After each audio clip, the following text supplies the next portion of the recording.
आज 28 मई का दिन है और देश में नई संसद, नए लोकतंत्र के मंदिर का उद्घाटन देश के प्रधानमंत्री माननीय नरेंद्र मोदी द्वारा किया जा रहा है।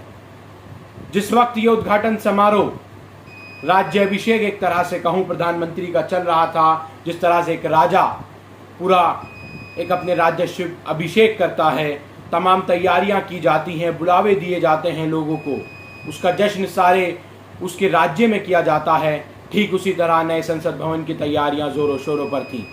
उससे कुछ मात्र ही दूरी पर 500-600 मीटर की दूरी पर जंतर मंतर पर दिल्ली के देश की शान बढ़ाने वाली महिला पहलवान थी। रेसलर्स प्रोटेस्ट कर रहे हैं पिछले 1.5 महीनों से।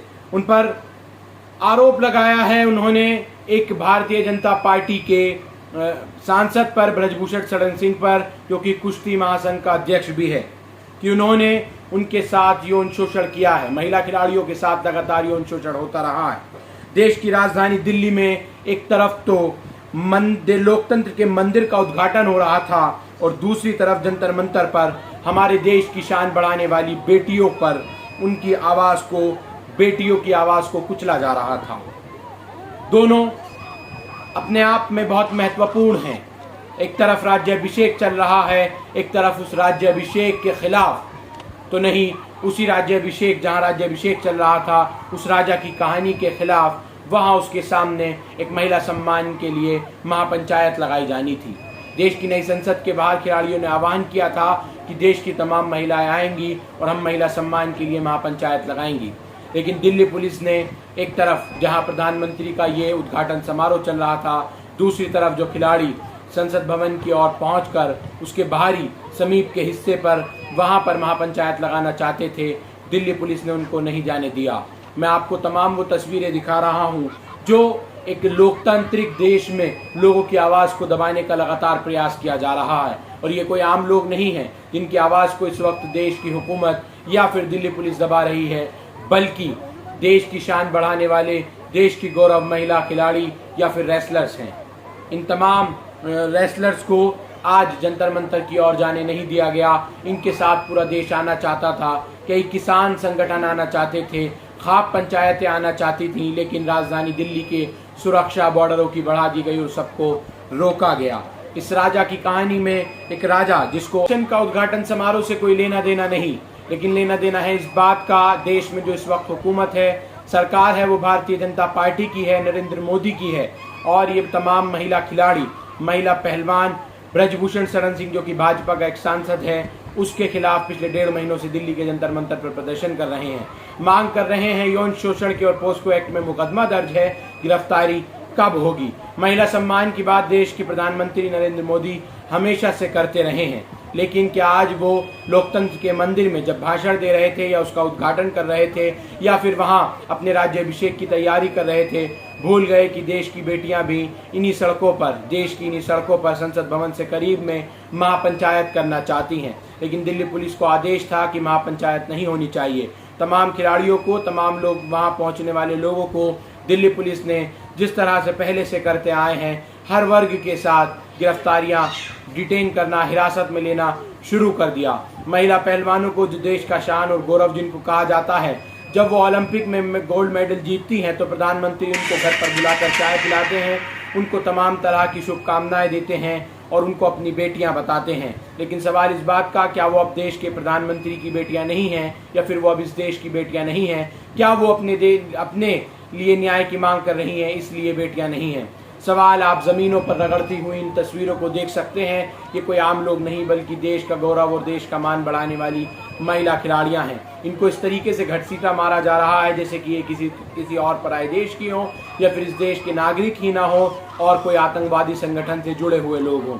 इन लोगों की मांग सिर्फ इतनी थी कि ये नई संसद के करीब जाकर वहाँ पर एक अपनी महिला सम्मान में महापंचायत करें, लेकिन दिल्ली पुलिस ने इनको अनुमति नहीं दी गई। अनुमति इन लोगों ने मांगी भी थी। फिलहाल इन तमाम लोगों को रोका गया और एक राजा का राज्याभिषेक पूरी तरह से किया गया। राजा ने बहुत कुछ कहा, नई पार्लियामेंट के बारे में, नई संसद के बारे में, कहा कि देश आज़ाद हो चुका है, ये न्यू आज़ाद भारत है, ये नया आज़ाद भारत है जो कि 47 के बाद एक नई तरह की गुलामी में जी रहा था। अब देश का संसद, लोकतंत्र का मंदिर, भारत का नवनिर्माण मंदिर है। अब ये एक अलग तरीके का लोकतंत्र का मंदिर है। पहले हम अंग्रेज़ों वाले गुलामों के लोकतंत्र के मंदिर में रहा करते थे, अब यहाँ से जो है वो न्याय की प्रक्रिया देश भर में चालू की जाएगी। लेकिन सवाल इस बात का है, जो महिला पहलवान या फिर अन्य दूसरे लोग लगातार सड़कों पर उतरकर प्रदर्शन कर रहे हैं, जनता महंगाई से त्रस्त है, लेकिन 850 करोड़ की लागत से 862 करोड़ की लागत से 40 फुट ऊंचा ये संसद भवन परिसर बनाया गया है, जिसमें 888 सांसद लोकसभा में बैठ सकेंगे, 384 सांसद राज्यसभा में बैठ सकेंगे। ये काफ़ी बड़ा भवन बनाया गया है। इस परिसर में क्या न्याय की उम्मीद की जाएगी, क्या लोगों की आवाज़ें उठाई जाएंगी, ये तमाम अलग चीज़ें हैं। लेकिन देश की राजधानी दिल्ली की सड़कों पर आज जो कुछ महिला पहलवानों के साथ, रेसलर्स के साथ हुआ, वो तमाम तस्वीरें एक बार फिर आपके सामने। महिला पहलवान लगातार कहती रहीं कि ये देश बदल रहा है। वहीं किसान नेता राकेश टिकैत को भी गिरफ्तार किया गया, उनको भी दिल्ली के गाजीपुर बॉर्डर से हिरासत में लिया गया।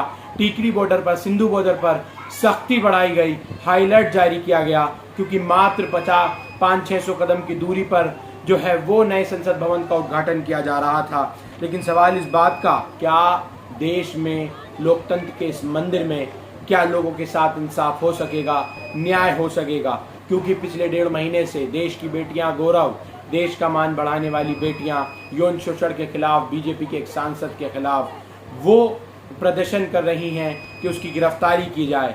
क्या इस नए राजा के राज्याभिषेक के कार्यक्रम के बाद जिस राजमहल का अभिषेक किया गया है, क्या बलात्कारी बैठेंगे, क्या यौन शोषण के आरोपी बैठेंगे, क्या आतंकवाद के आरोपी बैठेंगे? क्या इसीलिए राज्याभिषेक इतने जोरों शोरों से किया गया है? आखिर क्या ये तमाम चीज़ें हैं बहुत अहम हैं। क्या ये राज्याभिषेक जिस राजा का किया गया है वो राजा ऐसे ही लोगों को इस अपने नए राजमहल में बिठाना चाहता है, या फिर उन लोगों को जो लोगों की आवाज़ बनकर सड़कों पर उतरे हों, उनकी सदस्यताएं छीनना चाहता है?